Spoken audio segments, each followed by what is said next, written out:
Hello viewers, welcome to learn with Partha YouTube channel.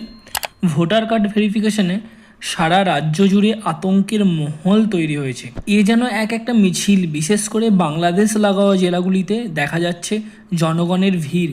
Panchayat office থেকে পৌরসভা, সরকারি হাসপাতাল থেকে আদালত, মানুষ দাঁড়িয়ে সারি সারি।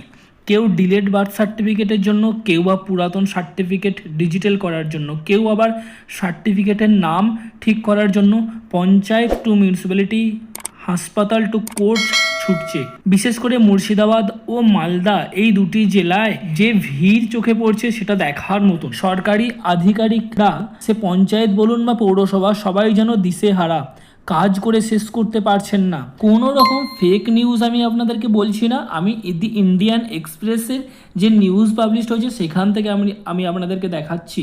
এখানে হেডিংয়ে দেখুন, absolute panic seize officials as Bengal border district see rush for birth certificate ahead of SIR সামনেই, তার জন্য বার্থ সার্টিফিকেট তৈরি করার জন্য ওয়েস্ট বেঙ্গলের কিছু ডিস্ট্রিক্টে যেগুলো বর্ডার সংলগ্ন সেখানে মানুষ আতঙ্কিত। এই আতঙ্কের মাঝেই মুর্শিদাবাদ ও মালদহ জেলার পঞ্চায়েত, পৌরসভা ও আদালতে দালালরা করছে কাজ। ইতিমধ্যেই আইনজীবীদেরও ফিস বেড়েছে এবং স্ট্যাম্প পেপারের দামও দ্বিগুণ হয়েছে। কারণ মানুষ আতঙ্কিত, মানুষ মনে করছে যে সামনে এসআইআর এবং এই এসআইআরের হাত ধরেই এনআরসি ও সিএএ চালু হবে আমাদের রাজ্যে। নেক্সট, পশ্চিমবঙ্গের মুখ্য সচিব ও জেলা নির্বাচন কমিশন কর্তাদের কাছে লেখা এক চিঠিতে নির্বাচন কমিশন জানিয়েছেন যে আগামী বছরে আমাদের রাজ্যে ভোট, তো সেই জন্য এসআইআর বা ভোটার তালিকা সংশোধনের কাজ শুরু হবে খুব শীঘ্র। তাই মুসলিম অধ্যুষিত বাংলাদেশ সীমান্তবর্তী মুর্শিদাবাদ এবং মালদা জেলায় কিছুদিন ধরেই কাগজ তৈরির প্রস্তুতি তুঙ্গে। পৌরসভা, গ্রাম পঞ্চায়েত এবং আদালতে মানুষ স্ট্যাম্প পেপার নিয়ে দাঁড়িয়ে আছেন লাইনে।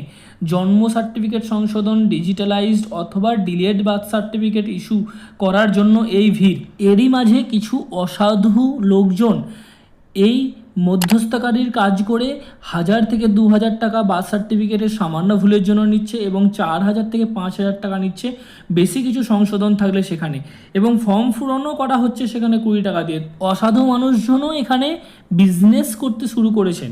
এই ভিড় এই দুই মুর্শিদাবাদ ও মালদা জেলাতে এমনভাবে ছড়িয়ে পড়েছে, সেখানের পুরসভা থেকে পঞ্চায়েতের আধিকারিকরা সামালতে পারছে না। 30% থেকে 40% আবেদনের সংখ্যা বৃদ্ধি পেয়েছে। কেন এই বৃদ্ধি? কারণ তারা আতঙ্কিত, এসআইআর এবং এনআরসির জন্য তারা আতঙ্কিত, এবং সেখানে বলা হচ্ছে যে ডিজিটাল শংসাপত্র প্রয়োজন। অর্থাৎ যার কাছে আছে ম্যানুয়াল সার্টিফিকেট সেও যাচ্ছে ডিজিটাল সার্টিফিকেট করার জন্য।